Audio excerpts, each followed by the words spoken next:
જય શ્રી કૃષ્ણ બધાને। સવારમાં વહેલા ઉઠીને આજ તો ઝાઝા કપડાં હતા એટલે મસ્ત મજાનું મિશ્રણ હાથ ધરીને કપડાનું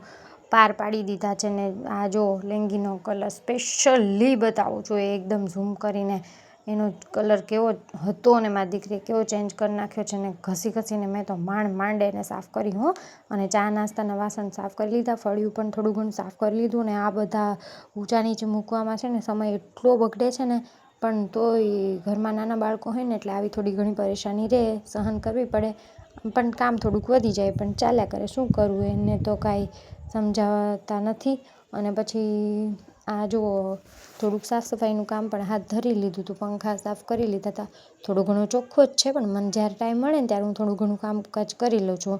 અને આમ પણ અમારા ઘરે છે ને ફર્નિચરનું કામ શરૂ થવાનું છે તો મેં કીધું થોડું વધારે પડતું ગંદુ થઈ જાય એના કરતાં થોડું વધારે સાફ કરી લઉં તો સારું। અને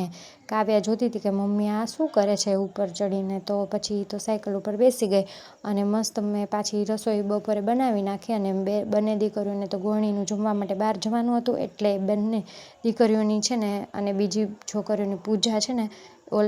જ્યાં જમવા જવાનું હતું એ બેને કરી લીધી અને પછી ખીર પૂરીને બટેટાનું શાક એ લોકોને જમાડી દીધું અને આ જો મસ્ત બધું કવર કરી નાખ્યું છે કારણ કે વધારે બગડે નહીં ને એટલા માટે।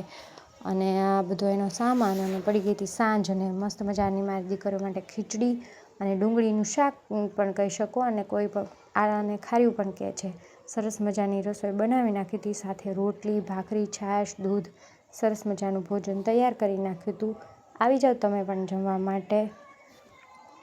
અને યસ, તમે આજે શું બનાવ્યું કમેન્ટ કરજો। ઓકે, જય શ્રી કૃષ્ણ।